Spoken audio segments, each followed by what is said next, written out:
All right, guys, welcome to Talk with Nick again. We have an interesting person, a scientist, a researcher, and a foodie who is from India and have traveled across the world and have studied wide range of research subjects. I think broadly she is into nanotechnology, but we will get to know more about that from her. So thank you very much, Nishtha, for coming into the show. We are creating content for students and the students who are interested to study abroad, research, and travel around the world. And I think you are the perfect candidate to share your journey about this thing. So thank you so much for coming into this show. Thank you. Thank you so much. That was such a good introduction. I couldn't stop smiling. Thanks. I could. And you know what? What I'm going to start this conversation by asking a simple question like, what was your background, and how did you started your journey as a researcher?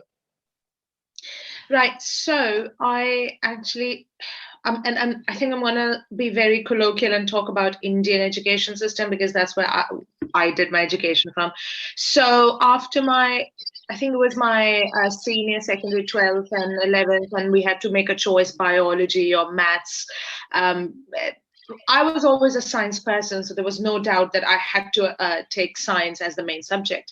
But in terms of biology and mathematics, I chose maths because apparently biology was all about, related to animals and blood and in vivo experiments, and I was scared about that. And the only option I was told was being a doctor. So took I took maths, and then I went to I actually got myself enrolled in Delhi University in chemistry honors in Ramjas College. Yeah, Ramjas. But there I realized that that was too much of theory, and because it was an honors subject, there was no applied science, it was a lot of fundamental science. Mhm. And I did not really enjoy the whole traveling all the way from Ghaziabad to, where I lived was like a long journey and everything. And then I remember I was always I had read in these news articles about nanotechnology.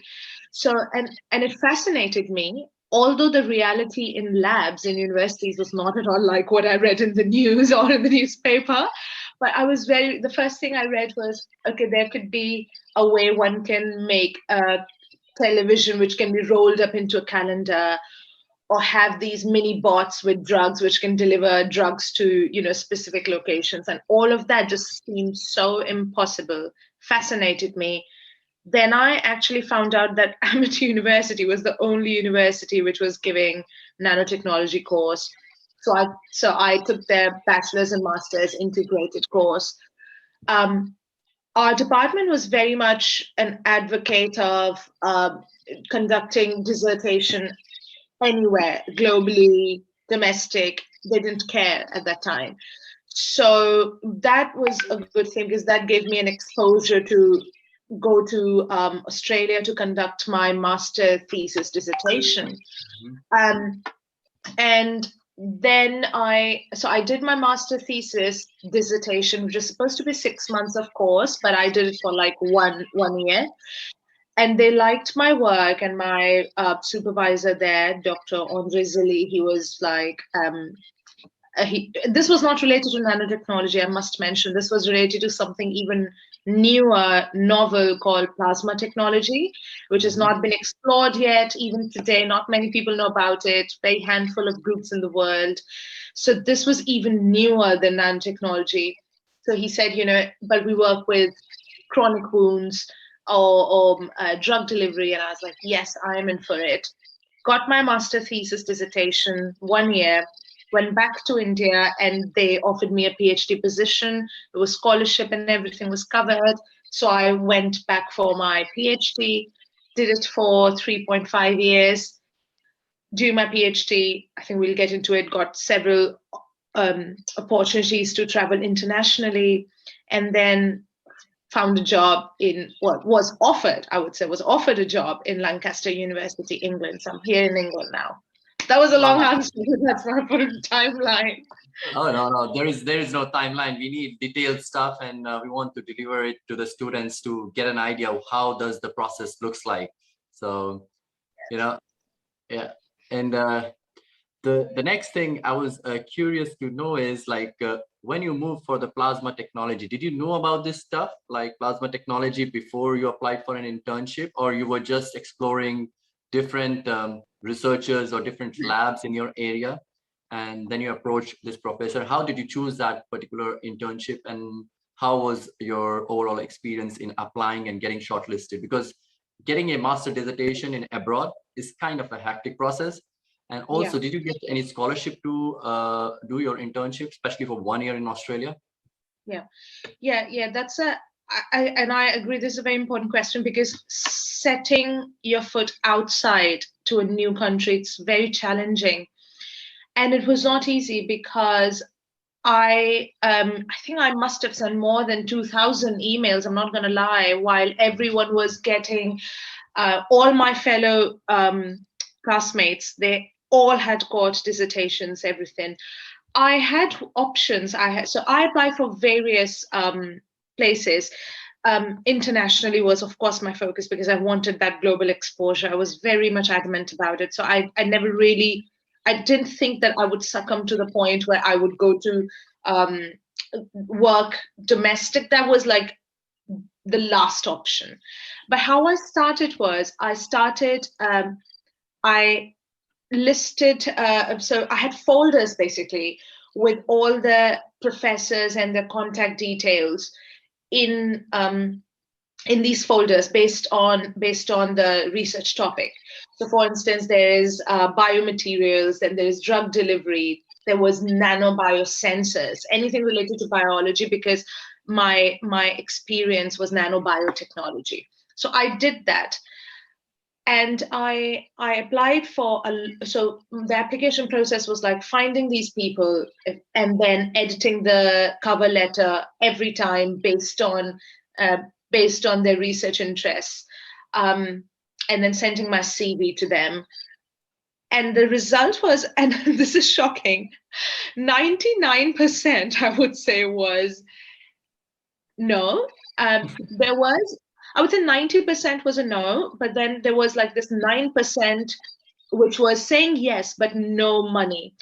And I was very much, again, I had this clear vision that I'm not going to go internationally and chip any money from my pocket. If I'm going to go outside, I would want to earn. I would want internship money, or to just a stipend, a basic stipend to survive. So there were people who were saying, yes, you can work, but we do not have money. And I would not really even think about that later. Then there were options there was one option in Canada, one in France, and one in Australia, which emerged because of there were animal trials, and I was told that taxes are high. So because of those reasons, Canada and France was eliminated in my head. This third option, which was Australia, and I think this is where the young researchers should really focus on the power of social networking, because it was really a moment of serendipity. I had no idea about what is plasma technology, but there was a senior who was working in this group, and she got to know. So if you're in good terms, if you're just like, and that, it's just about the rapport you build with your seniors and all. She got to know, okay, I'm still looking for it, and she's like, oh, you know what, Nishtha, he is looking for an intern student. I can't be here because I have to go to Dubai or something. Would you like to try this? So when I talked to the supervisor, to the professor, he was not professor, he's a research associate. But when I talked to him, he gave me an introduction of what exactly is plasma technology. And that was very nice because unlike any other professor who was just assuming that I would know things, he was actually being very upfront about how I may not have heard about this thing ever in my life, and gave me papers and was actually trying to help me out to navigate. So I think that was also another positive, and everything else fell into pieces. So no, briefly, no, I did not have any idea about what is plasma technology. I'd never heard about it. But yes, I found someone who was very much willing to teach this to me, because this thing had not been in the world yet. It's still very new, and they were very supportive. So it played out well. But again, it was more about social connection I had, and I was fortunate, I would say. All right, that's really nice. But I also want to ask you one thing. Like, I'm pretty sure it's just not social networking. It must have something to do what you did in your past 4 to 5 years of bachelor's plus masters. What kind of research experience did you had, or what kind of experience did you gather in order to apply for these kind of internship? If there was any kind of precise questions that a supervisor in your Australia that offered you an internship in this area asked you, and how did you go through that particular thing, and how did you prepare your motivational letter or CV in order to get that particular internship? Yeah, I mean, once you find a contact who's willing to even engage in a conversation with you, I think that that's the moment when I think they only would do it if they see any potential. So what I did throughout was I made my CV was I would say quite, I wouldn't say quite good, I would say it was good in the sense that I never had any backs in my any of my. I never failed any of the subjects. Now, I'm not saying that that determines any of it by no means, and or I was any excellent in anything. No, but but the way I laid out my CV was because I had been a scholarship holder in most of my school education as well. Then in university, I was good enough to actually get a scholarship. I got like some 30-50% scholarship. I can't remember actually. But more than that, I think what stood out was these in summer internships which I did. Now these summer internships in Amity University, it was like 2 months you have to do some research project. I started with I did so overall I had like 4 summer internships to do. One was in Amity University where I looked at cancer research, a use of nanoparticles in cancer research. Second was completely different. I went to Rajiv Gandhi Center of Cancer Research back in RGCB, Rajiv Gandhi Center of Biotechnology, sorry, in Kerala. So I think I did that. I took that risk of going all the way to completely different land and then conducting my 2 months research there, where I worked with this drug which was being used for cancer, again, drug which was being developed. Then my other internship was in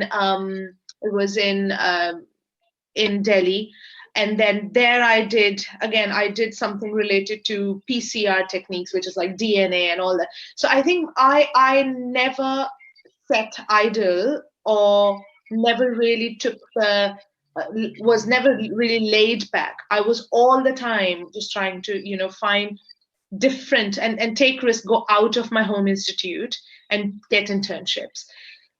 Then I also did short courses such as MATLAB training, anything really. It was just like all that time I had, I would always, like try to get trained in MATLAB, which was later useful because that's what you use to create, you can create programs to make graphs and everything.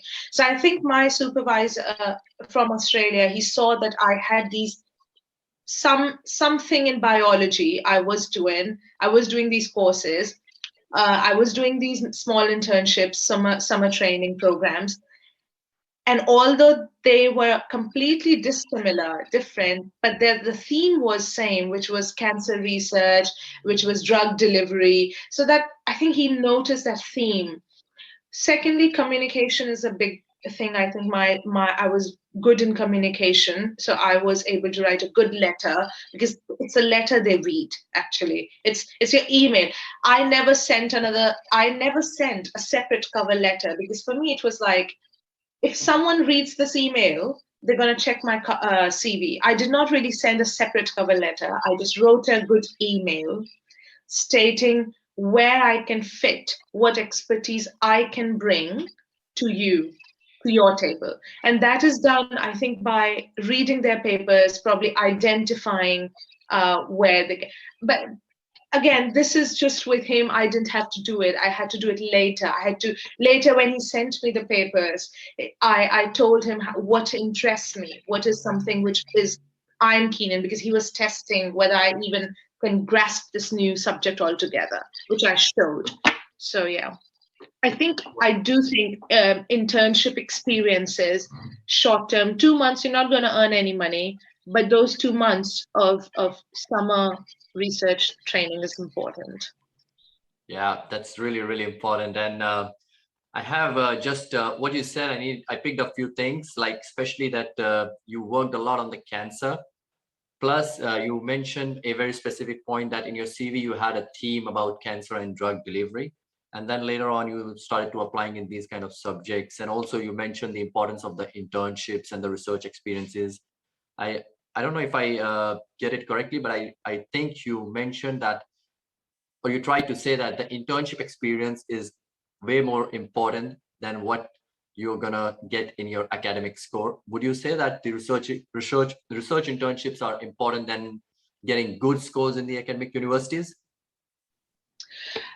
Yes, definitely. And especially if you're trying to reach out a professor personally, not through a program, which is, people have like PhD programs where there is a strict criteria, strict eligibility criteria to even apply.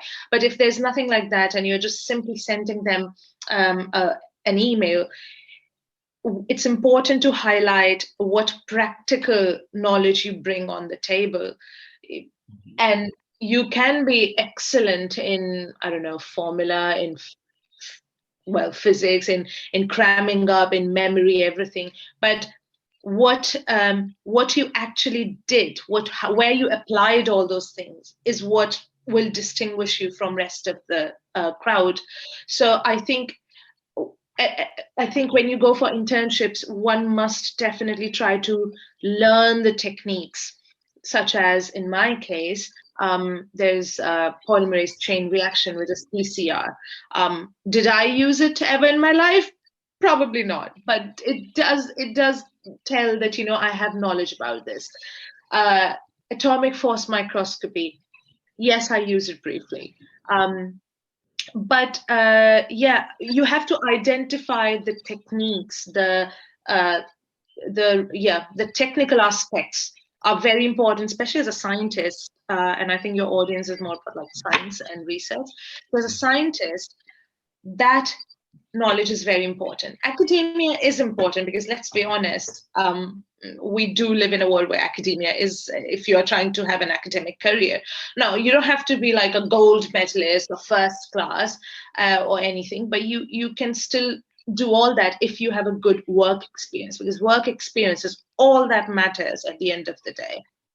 Yeah. But there is also a difference when we must not also completely dismiss the role of academic knowledge, because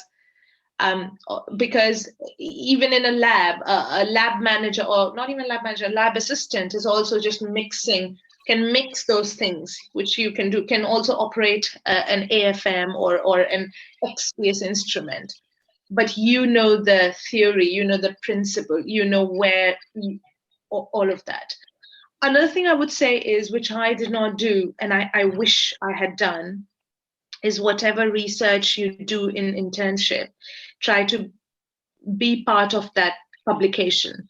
I was completely unaware at that time. For me, being even accepted to be part of a research project, so I was a mere assistant, I would say, or just an intern. But when we move outside, we realize how interns also have the rights, because they are part of this research project, to try to get a name. If not, you publishing something of some sort, doesn't have to be in the best international journals, even writing a mini review on your own and just publishing it, because that really polishes your writing skills, which mine only got polished much later in like PhD, I would say. So yeah. Wow, that's very well said. I have also mentioned these points in my other videos, like about publications and scientific communication. And actually, nobody realizes that when they are in their bachelor's or master's, it only happens with practice. And when you try to make social network and connections and with researchers, where you meet different kind of PhD students, and they tell you these kind of things. So that's how these things matter. And I think we have talked a lot about networking, internship, research, and all these things. Now I want to ask you a question about your PhD in Australia, because I have met some students who are doing PhD in Australia, but this is the first time I'm asking a student like how does the process of PhD in Australia happens, and what kind of scholarships are available, and how competitive it is in all across the world as compared to other countries like Canada, US, and European Union. It's a big question. Yeah. Now I think I'm going to break this into different sections, because definitely my experience personally, in Australia, my experience, but also of what I have just heard from people who are doing PhD in the US or in England. And now when I am in the UK, I see how PhDs are being done and how the competition is. I would say Australia is fairly less competitive, and that is because we know it's a very new country. It's the population is low, so they want to have that sort of influx of knowledge and everything. Research and science, especially, it's still very new in Australia. It's good wherever it is, but if you look at the number of universities, and if you compare it to countries like the US and UK with hundreds-year-old universities, Australia is merely what, like 20. My university was 28, 29 years old, I reckon. But what I think is the process. This is how what happened with me. So after I did my dissertation, my supervisor asked me whether I would be keen to do a PhD under him. And I think that's the first thing, to be able to have someone who is ready to accept you as their PhD supervisor. And that was easy for me because I was already there. I think for someone who's not, they will have to still undergo the same process as me, but they'll have to email them from wherever they are, and then get to an agreement that I would like to carry my research under your supervision, etc. My every supervisor then would have funding money. They have their funding.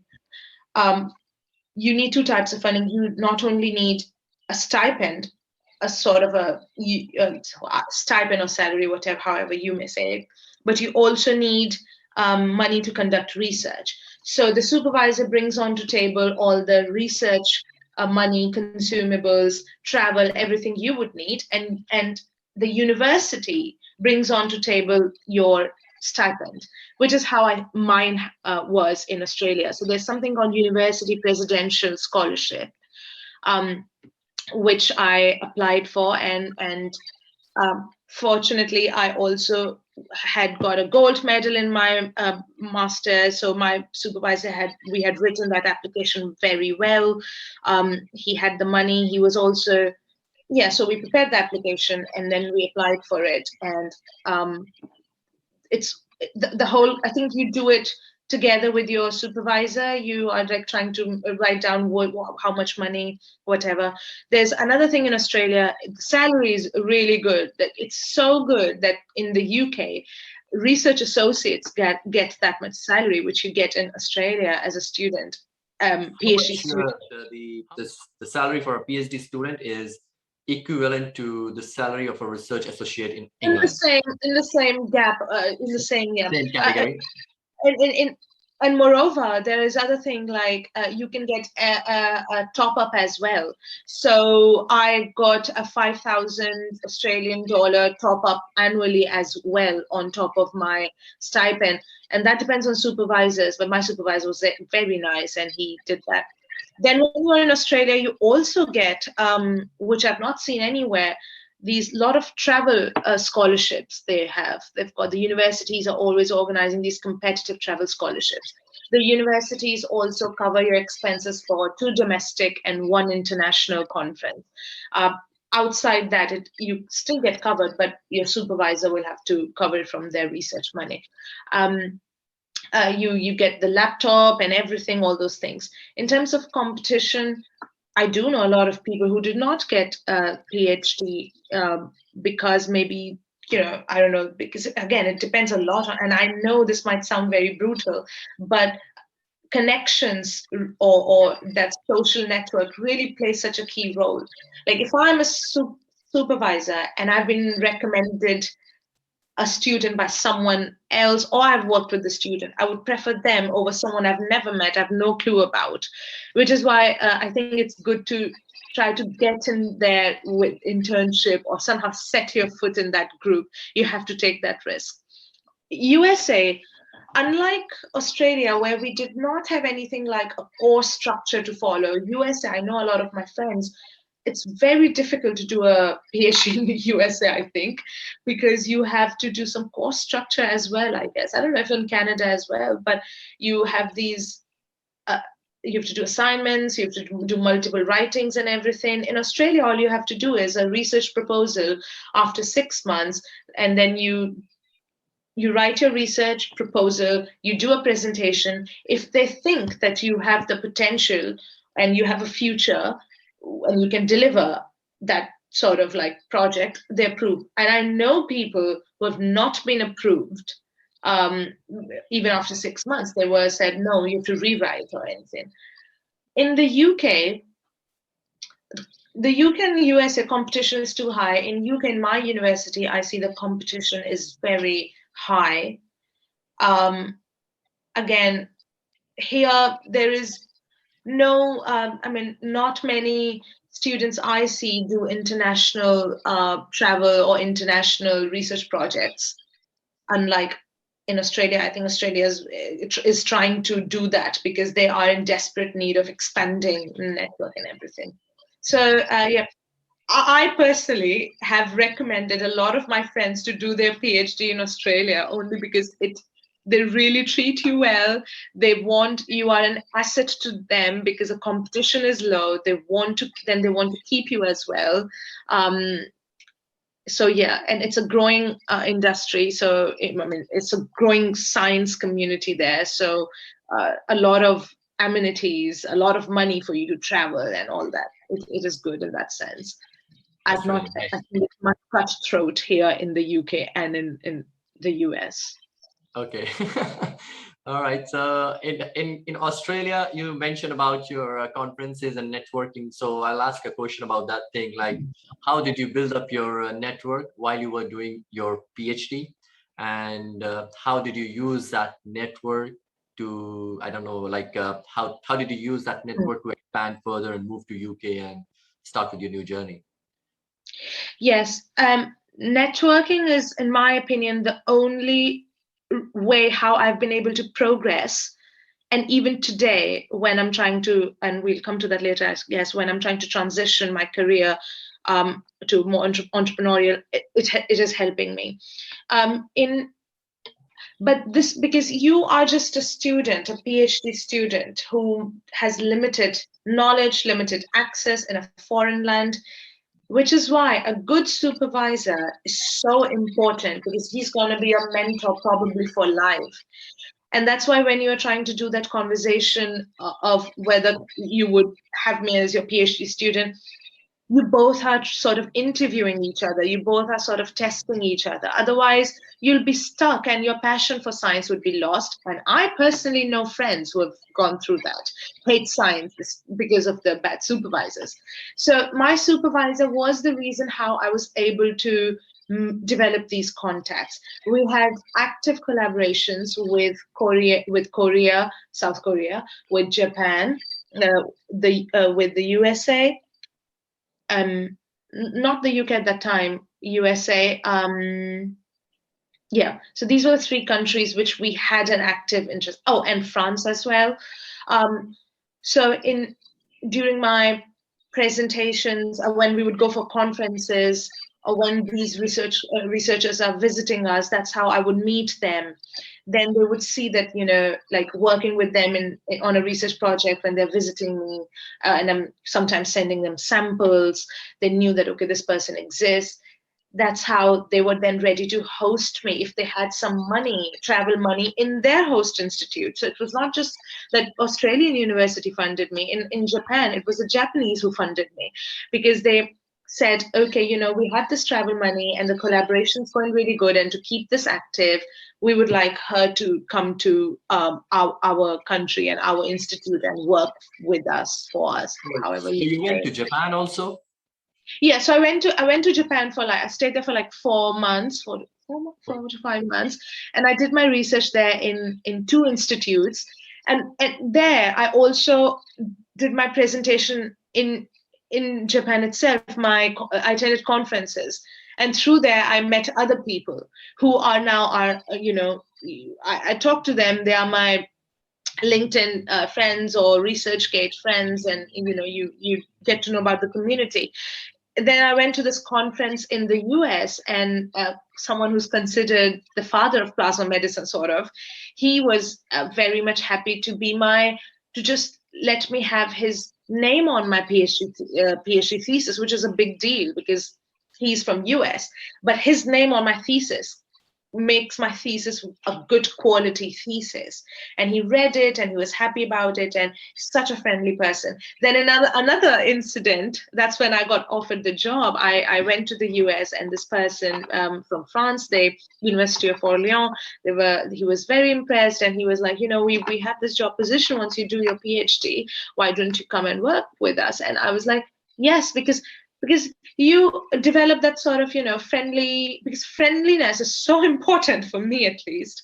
So then I was like about to go to France, but I ended up coming here. I had everything sorted, but I ended up coming here. Then my boss in Australia, he moved to UK, and he was like, because he had moved here, he was like, would you like to come to UK? This is all during my PhD. Then would you like to come to UK and help me set up the lab? And that's a big deal as a PhD student, to go to a country and set up the lab all together, two labs basically. And I did that, and that forms part of my CV, and that's very important. And every time you work, when they see your diligence, when they see your commitment, your honesty, your scientific integrity, they're like, this is the person I would like to go work with or for.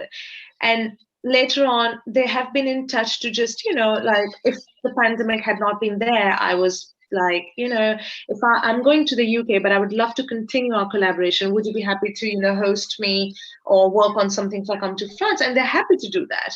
So I think that's how your career progresses. So it was because of the collaborations I sort of ended up here. And I still have active collaborators in Japan. I was about to go to Japan for my postdoc as well, but I chose UK, which is a different story. But so in your PhD, you not only are trying to develop skills, but also trying to develop collaborations. And not just for your self-interest, but for your research group as well. So that's well said. I mean, I want to bring the attention of all the students, what you said, like it was all about the major part of belong to the networking, and how much networking you did. It's phenomenal. Like the way you were telling about Japan, France, England, and then you had your small community in ResearchGate, LinkedIn. So all these factors gives you different opportunities where you could go and do your further research as a research associate, postdoc, even as a PhD. So there is so much of networking involved since you were in your master's degree, or I should say, since you were in the bachelor's degree, because you did your internships, you got knowledge of how things work. So I think maybe you have formed more than 300 to 400 network in your area, which is really, really phenomenal. And then you get to choose where you have to go. So it's really nice. And thank you so much for sharing this detailed and precise information about networking and your experiences. And I think you're not just helping with these collaborations. They have to be very organic, these connections, because you're not trying to be selfish and oh my God, later this person may help me in some way. No. For instance, my supervisors from summer internships, and this is back in the 2009 to 2014, that time, they are still in touch with me, and I have asked them if they have any job positions for my fellow friends. And that's how you try to help, and you try to communicate not just for yourself but for others.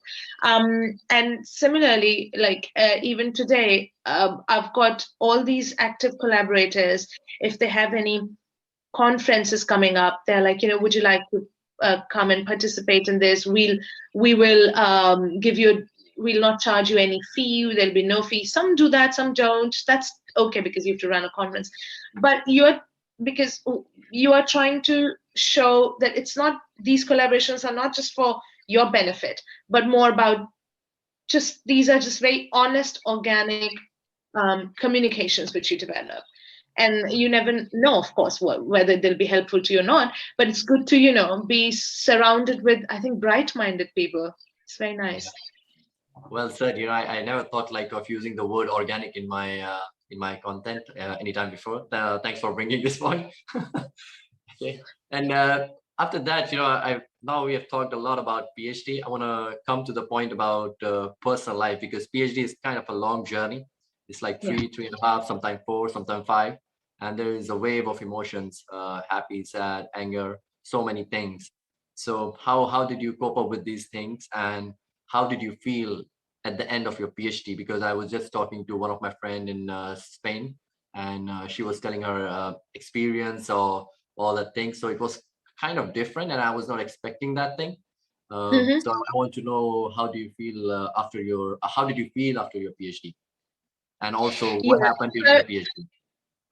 yeah. So first, when I think like any other student, and I think that could be even if you are a master student or PhD student, the whole process of exams and writing thesis and all that, it is very, it just drains, all your energy, all your mental, physical, all energy is used. So you do wait for the moment when you're gonna, oh my god, I'm gonna submit this and I'll be so happy. You are happy, but for me, I started feeling like, oh, what do I do now? Because I started missing thesis writing actually. So for me, I was like, oh my god, I'm missing my PhD time now, which tells me how much I actually enjoyed my PhD. And I think because PhD is something which you are, it's very few people do it, but it's very intense. It's a very intense process. It's not just like, in India we just read and we just cram up things and all we do is like write answers. You are creating an entirely new piece of work.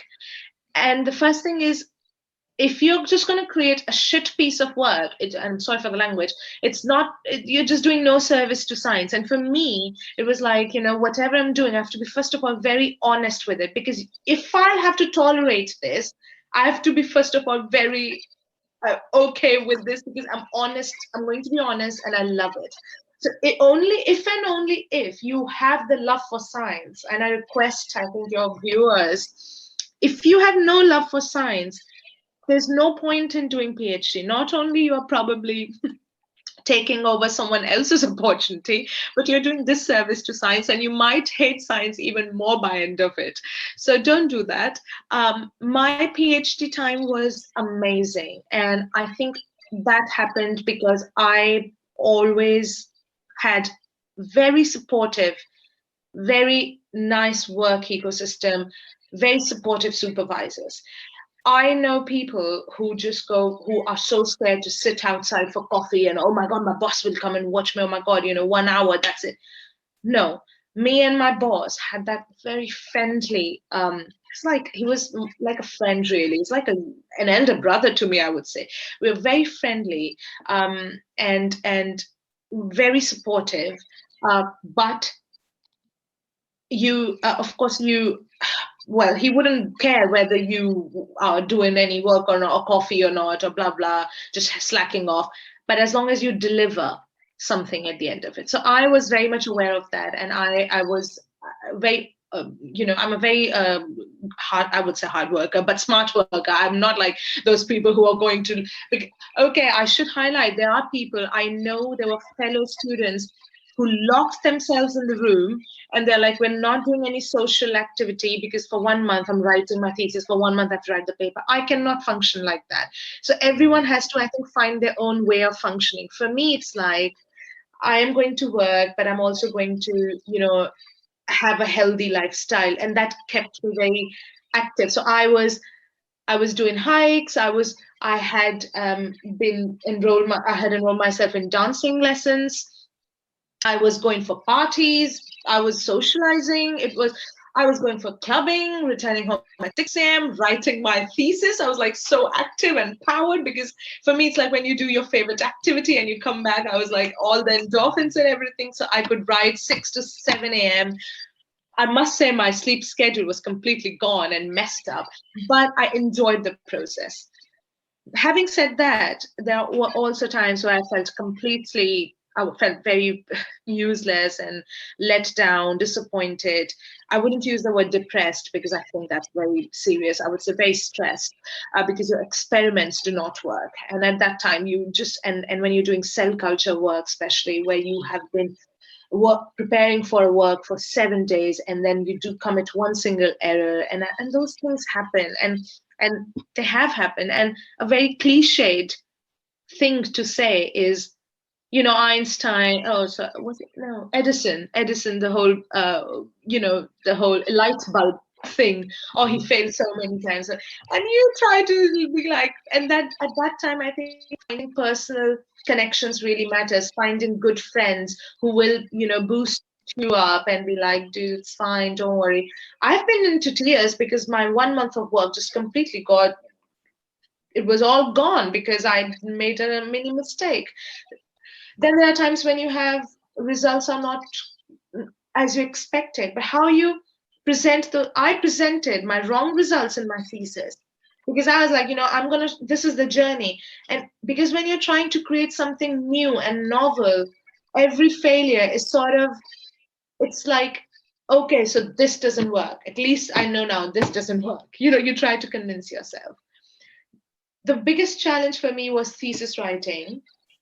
And it is just about vomiting the words on the blank page. That first blueprint that I never knew would take me and my fellow friend who was also doing PhD 1 month to just write something. And once we had those words, any rubbish written, you can work onto it. Like you need a tree and then you put Christmas decorations on it. You need a Christmas tree first. You And need putting a that, rough sketch, right? yeah. So you had the presentation, you had everything. And my boss was very supportive and he kept telling me, write anything, anything. But I was like, oh, I don't want to give him substandard bad work. He's going to judge me. No, it's his, that's not how it works. And that's how my students now, I tell them that, write anything. It doesn't matter. Whatever, bad English, good English, haphazardly, whatever, just write something. For me, it was so challenging. Procrastination was another issue. I've not found solution to that so to date, so I can't give you any answer to that. But there were times when I was sitting in the car and I remember I just cried because I was like, what, why can't I just write? I had tears in my eyes. I was crying in the car at like 12, like midnight or something after I drove home. And then my house owner, she was also a PhD, excellent woman. And then she told me it's okay. She consoled me. She was like a family. And I think that's when the support system is so important. The people you live with, the people you're friends with, negative people are not going to help. Comparing yourself is not going to help because you have two different, entirely different projects. Because I have another person I know who has written the chapters, written 2 papers, and here I am. But it's stupid to compare. They're two completely different PhD works. So I would say family and friends are such, and supervisor. No amount of person can be as supportive as your supervisor because you're sort of trying to please your supervisor at this stage. And if your supervisor can understand, empathize, and help you, that's it. So if you can go out on drinks with your supervisor later and vent about stuff, then that's perfect. So yeah, I think everyone Wow. has their times. Yeah.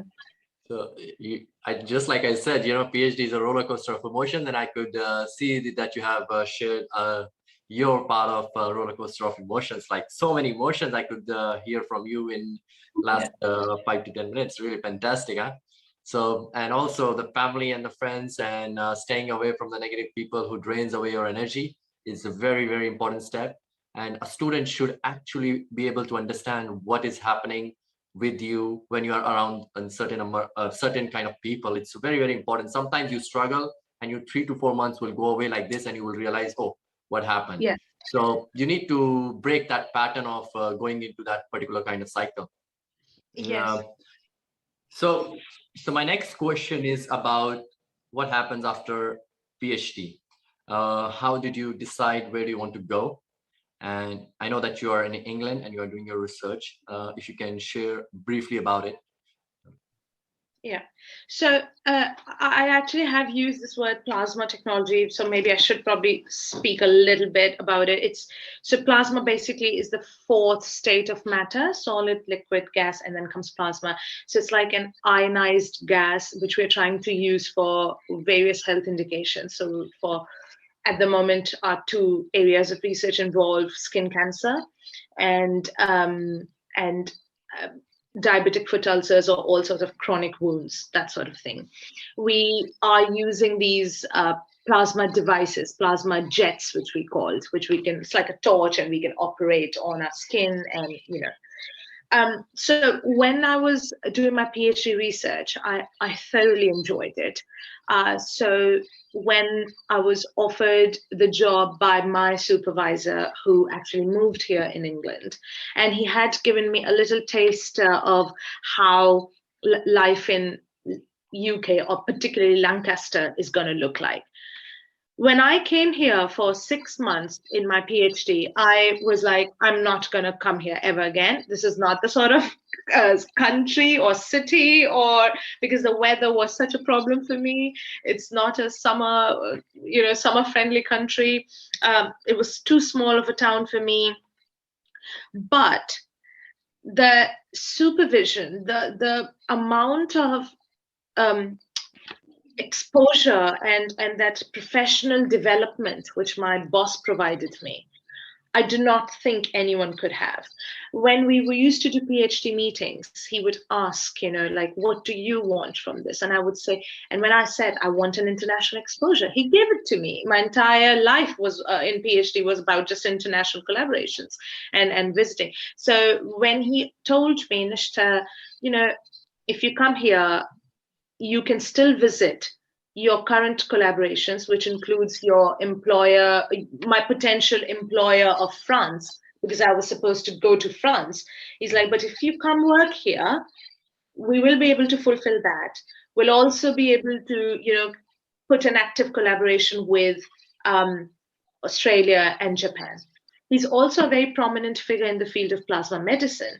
So there were various factors. One was who I'm working under. That was my biggest criteria. And this person is the best person I could work with. How much does he care about my professional development? And he has shown it. And yes, he would continue to do so as he promised.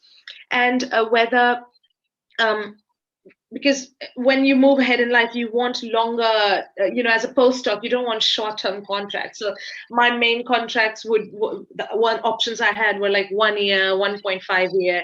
He was giving me 3 years. And he said, and we can see, and I knew that, if for 3 years I'm here, I'm sure there'll be more options coming up. Once I'm in UK, I can actually get exposure to different countries and different cities. When I was here in the UK in my PhD, I also got an opportunity to go to Lancaster University, Bath University, York University, and Cambridge University.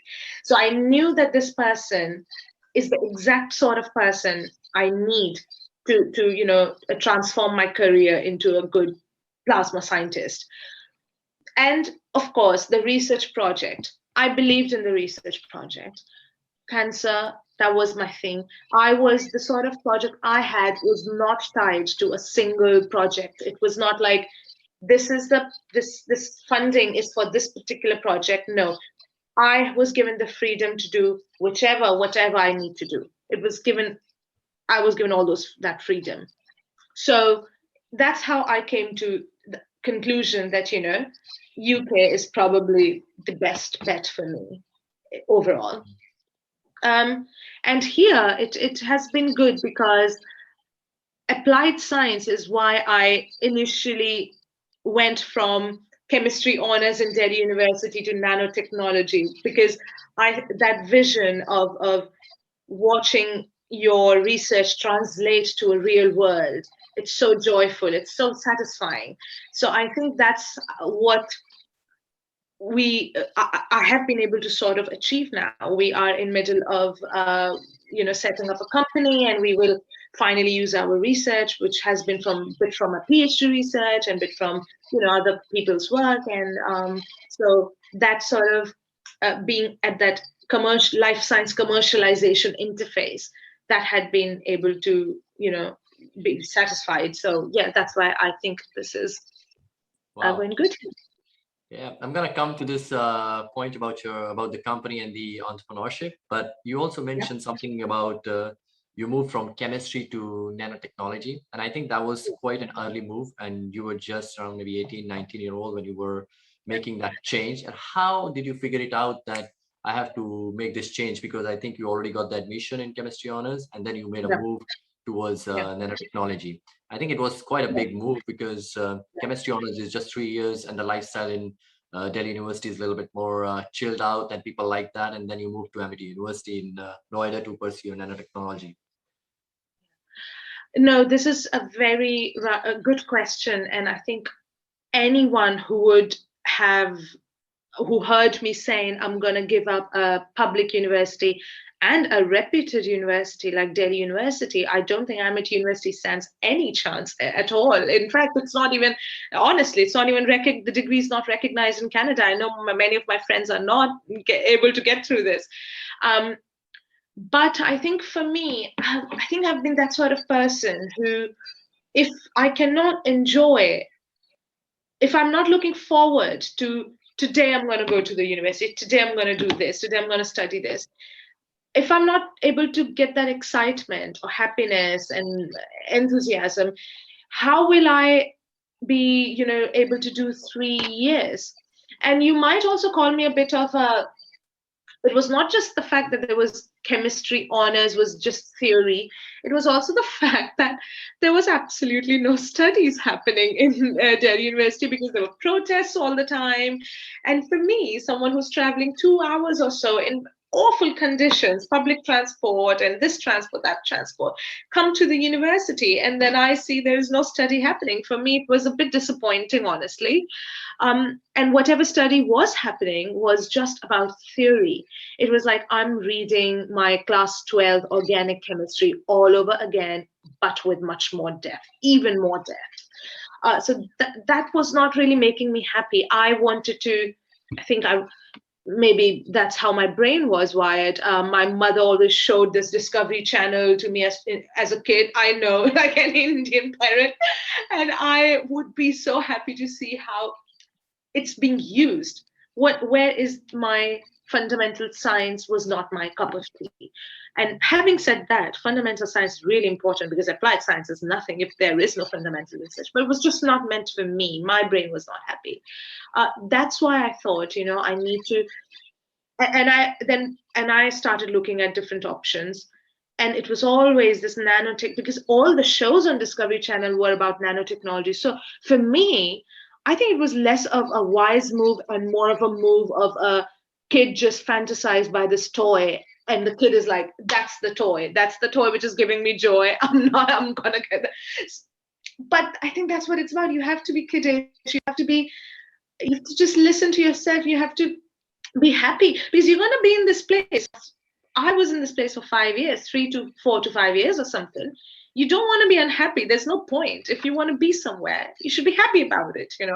So yeah, so I just loved how close it was. There were many other factors, but the main factor was there was no room in my head for fundamental science. I wanted to see an industrial aspect of my research. I wanted to see that. Was that given to me in MIT University? Probably not. But you see, it's a chain reaction. It just Mhm. these events which take place and you don't realize, but in hindsight, you're like, oh yeah, that led to that, that led to that. So yeah, even our friendship is because of, or the way we are talking is from that, that time. So it's just you have to enjoy it. As long as you're enjoying something, you are going to be good with it, happy with it. If you're not enjoying, you're just doing disservice to your existence, in my opinion. All right, that's well said. I was not thinking about all these questions, but when you are saying these things, these questions are popping up in my mind. Like you said that it was like a child getting a toy. For me, I heard that you had a beginner mindset. That means you didn't have any idea what is nanotechnology, and for that you need a beginner mindset. And are you able to maintain that beginner mindset at the present moment Mm. too? Like when you were at 18-year-old or 17, and now you are a scientist. Are you able to have a beginner mindset? And if you're not able to have it, what kind of activities do you do in order to get into that beginner mindset? I think the element of curiosity is so important for a scientist. If you're not curious, then you're saturated. Then that just it's boring and everything. For me, like that beginner mindset led me to embark my entrepreneurial journey. Am I an entrepreneur? Definitely not. But it made me like I was curious. Okay, how is this happening? How are these people doing this? And I started looking for ways I can, just know about this. It was just about trying to know. And once I get a taster session of it, maybe then I will, look into it more seriously. But to just have the taste of every single thing, then you can recognize what's my favorite dish, what exactly is it that I want. Um, I love just talking to people, knowing about what they do. That's like my thing. Like it's there are so many researchers in my department, and I don't know many things about them. For instance, there are people who are doing work in microplastics and everything, and people who are doing work with, mosquitoes and everything. But I attend those lectures. I just try to, if there's something which is remotely exciting, which appears to me, I do that, act upon it. It's just that, with no expectations. Because if you're going to this, okay, today I'm going to go to this room full of people, and I'm going to find, this big person who's going to talk to me, or some big outcome. I don't do that. I just go there with no expectations, and something good comes out if it's good. In terms of activities, I don't know. I don't know whether you mean in terms of like hobbies, or just like how Yeah, you. well, sometimes you become stagnant, and that happens all the time. Yeah, And for yeah, me, I just try to do a difficult task in the physical movements. And when I try to do a physical task, a very difficult physical task, it allows me to come back into the beginner mindset, calms me down, and it cuts off the stagnancy that I have, that I was going through. So that kind of activity helped me yeah. to come back into the beginner mindset that in new things there is possibility. I did same actually, because you said it. I remember I used to, this is a funny example. I used to go to gym, and I was like, and that was driven by fear of getting, obese, or not getting, and we have our own, insecurities and everything. So I started going to the gym, and I was given this, the gym instructor gave me these, you have to follow this. Right, that's good. I followed that religiously like 1 month, and after that I was like, this is boring, this is not really exciting. I know exactly what's going to happen when I go there. I know exactly what I'm going to do, how it's going to go. There's no new element to it. So I actually figured out that, I need to do something just new every day. And that's when I started doing fine. I started doing these 30 days of yoga challenges on internet. And it's so good, because every day you do not know what's coming next day. And I have done probably 20 or 30 of these, and there are a number of them available, on YouTube. I didn't know, on Amazon. I didn't know, Amazon Prime. So I started doing that. And I think that is because my core nature is about the element of newness, or the element of something, being curious, looking forward to the next day. So finding some activity which satisfies you in that way is so important. And we may not realize whether it's actually helping you professionally, but I think it does. It does in some way. It does structure your brain, engineers your brain in a way that, you are looking forward to something. And yeah, you unintentionally apply that, I think, not just personally, but even professionally. Yeah. You are saying quite interesting things, and I don't want to deviate from the main goal of the Zoom video because you talked about fear, and I had some question in my mind, but I'm not gonna say it right now. We can discuss it later on. So my next question was about now you mentioned about the company and your entrepreneurial journey. So how did you start that, being an immigrant in an international country, and how are you trying to make a big vision out of it? Yeah. So to be honest, I am not an entrepreneur right now. I have just embarked my journey. Like, I've got a sense of direction. How I got it, again, it ties to your mentor, your supervisor, and I cannot stress enough on how anyone, and this is not just scientists, everyone, choosing the right mentor, the guru, is so important to put you on the right path.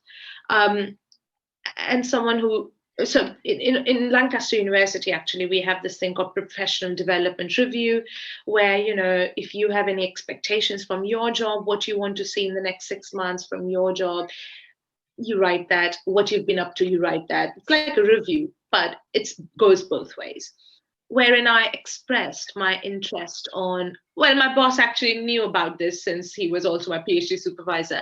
And we found this 3 days of entrepreneurial programs, like an accelerator program in the UK. And this is all during the pandemic. So for me, pandemic had been actually quite good, because I was never bored for even once. So during this pandemic, right before the lockdown, right when the lockdown marched, I enrolled myself in this 3-day workshop, and wherein we got to know, in 3 days are intense, but on those 3 days I met such amazing people from all over the UK who are doing all these trying to become entrepreneurs, early stage startups and everything. And and that was it. I think that was the moment I was like, this is exciting. This kept me, I would look forward to it. It was exhausting, 9 to 6 p.m. of sitting on your computer, but it just didn't bother me. I was, in fact, looking forward to it. So that's when I realized that this is very good. This is something I really want to do. So then I applied for another one. The same company had this for oncology. Oncology as in for cancer research startups. And as I mentioned earlier, our research, we may have potential in, our idea has potential in wounds, chronic wounds, wounds which do not heal, and cancer. So we thought, okay, because cancer it is. We're gonna put our idea in this for cancer. I got accepted again for the 3 days of workshop.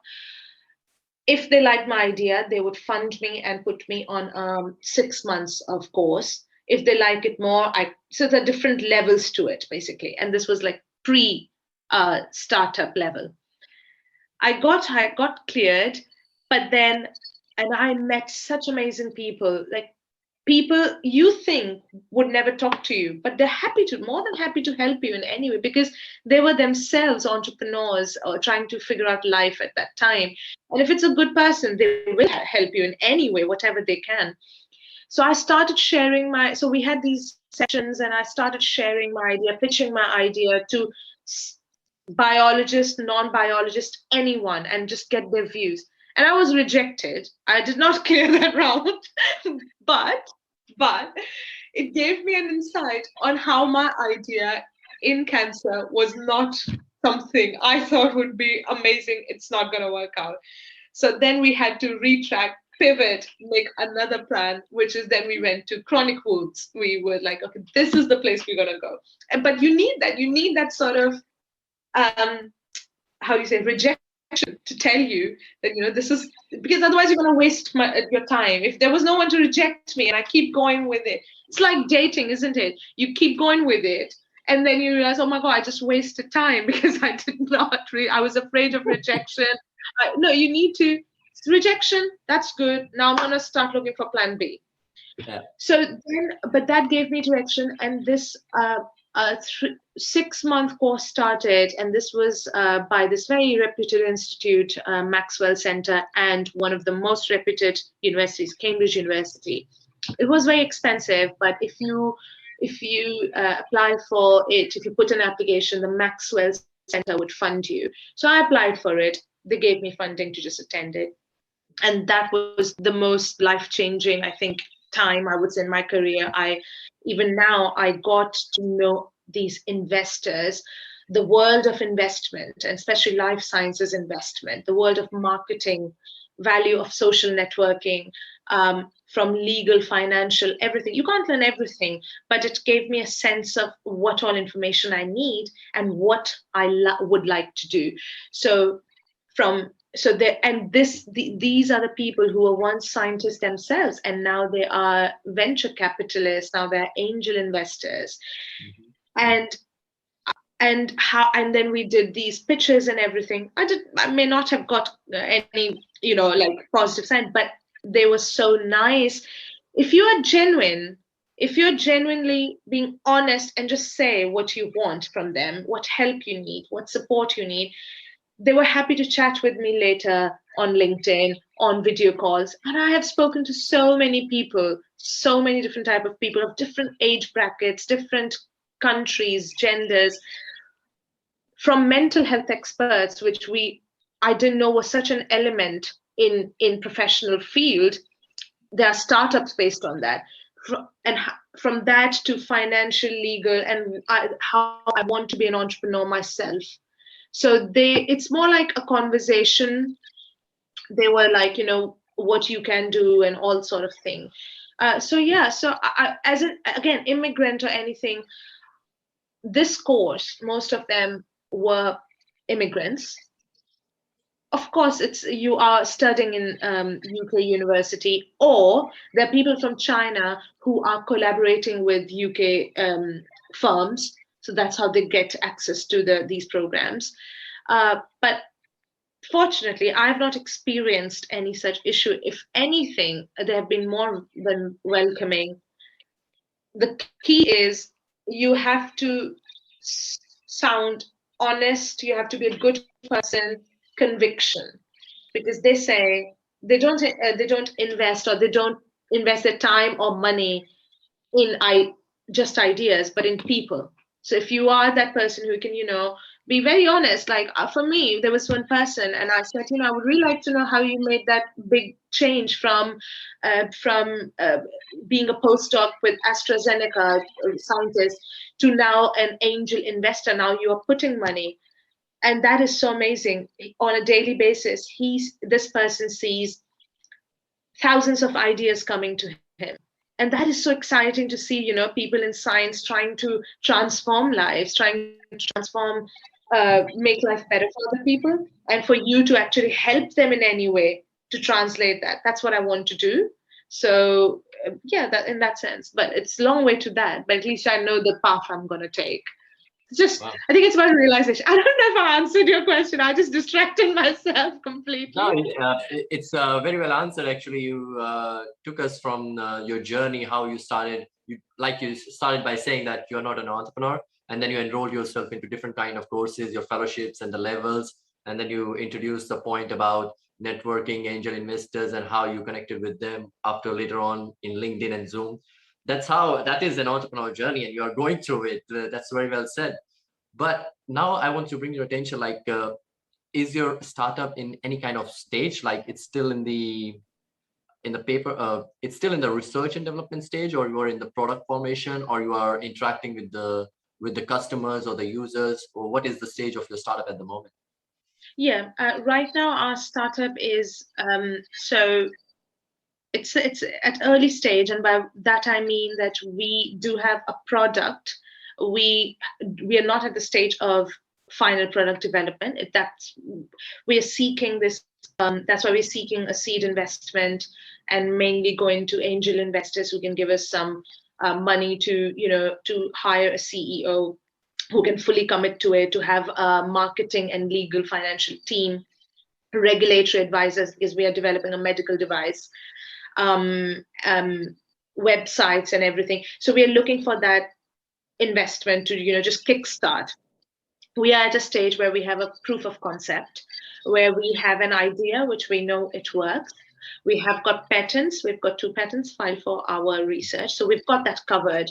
So when we go to the market right now, we are doing 2 things, and luckily, I'm the one who's actually being involved in this, is we're trying to validate our idea by talking to um, clinicians, by talking to the customer. Is there even any need of it? Because first I thought that skin cancer could be our route to market, but it's not. I paid them a lot of money, but I attended this conference, which was just meant for doctors. I wanted to see how doctors are actually handling skin cancer. What matters to them? What are the things which matters to them?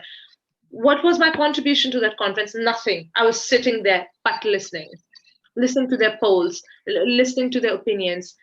Patient, what is the patient trying to get? And we realized that it's not the wise market for us to go. So we are at the stage where we wanted to validate the idea, and then we went to chronic wounds, as I explained earlier. So we are doing market validation. I'm also simultaneously talking to investors, trying to build a network, just a very informal network, and they're more than happy to just listen to our very rough presentation we've got, which I made during that program. They're happy to just give us opinion, like what is lacking in this when we are seeking investment. We got to know that, we need to have more proof of concept, we need to have more in vivo, whatever is missing. So we are at that stage where we're seeking opinions. We are seeking investment simultaneously. We're working on that because we want to set up the company. And then once this company is set up, we move to trials, like phase 1 trial, 2 trial, and all those things. I think if we were to set up today, in 5 years, we would sell the company and all that. So we're just trying to really form the company, make it on paper, and have an office set up. That's really great. Now I have just one final question. I'm also a life science student in biology, biotechnology, and I have also attended few conferences and stuff like this related to life science entrepreneurship. There is a big challenge for entrepreneurs in life science because there are not so many innovative biotechnology or life science company, not so many, but there are, like as compared to what is happening in the Silicon Valley. Because in Silicon Valley, it's information technology and it's sure short product. But in life science and technology, there could be some loopholes, there could be big blunders, many things. There are many elements which are not present in the information technological background. And because if a product is good in IT sector, it's going to make billions. But in life science, there are so many elements that it needs to have different kind of strategies in order to have a successful product as well as revenue. So how a student who is a PhD student or a postdoc can figure out what kind of life science ideas will be successful and what kind of market he should target? Can you share your personal experience? How did you figure out that thing? I think this is a very broad question, because within life sciences itself, there are different type of research themes. It's like, as I said, from cancer to wounds to dementia, and there's like a whole range of, from measuring glucose levels, even that, there are a lot of things. I do agree that yes, there is, because life sciences, it may not, this is the thing, I would disagree that it's not lucrative. Again, depends on your research idea, of course, 100%. But I think most investors, when they are in a life science field, they know the landscape. They may not be there for just how do you say, just for monetary. They are there for monetary gains. I mean, it's stupid. Why would they otherwise anyone invest? But there's also the element of improving the life of a patient by a significant margin. How better are you from what's currently being administered? Like, if you're making new drug formulations, then you need to go to, like big pharma companies, and they're going to look at that, like, is it just about, is the product really that significant, and how they measure that. That's the sort of market research you need to do to validate whether, quantify, and or even qualitative analysis, where you go to these people, the key opinion leaders in your field, and you ask them, and you do not ask them biased questions like, oh, would you want something which looks like a plasma jet, which can do this, which can be painless, which can be localized? No, that is a biased way of asking answers. And they may actually just out of, like politeness, just say, oh, yeah, that'd be nice. But that doesn't validate your idea. You try to interview them very unbiased, neutral way of interviewing, like for my case, like, so what exactly, at which stage does the problem lie in uh, chronic wound dressings? Or what's the problem for nurses? You try to then say that maybe you think that there's a problem with removal of bandage. For nurse, there may not be. She's fine with it. For the hospital, so why the hospital would pay for your product, which is going to be expensive, and the nurses are okay with it. They're not really caring about it, and stuff like that. So it all boils down to how you validate your idea. Validating your idea is so important, which can be done, I think, by talking to people, by doing your market research analysis yourself, but talking to key leaders in your field. Like if you are making drugs for, I don't know, Alzheimer's disease, then you go to them. Or biosensor, if you're making something for biosensor, you find someone from industry, not just academic, but industry, because those are the people who are actually going to, there's like, there are a lot of examples. I remember, which one was it? Well, it's going to be a long talk, but yeah, there are a lot of Yeah, examples where but a you lot of, answered the question. I think so. so the answers remain same.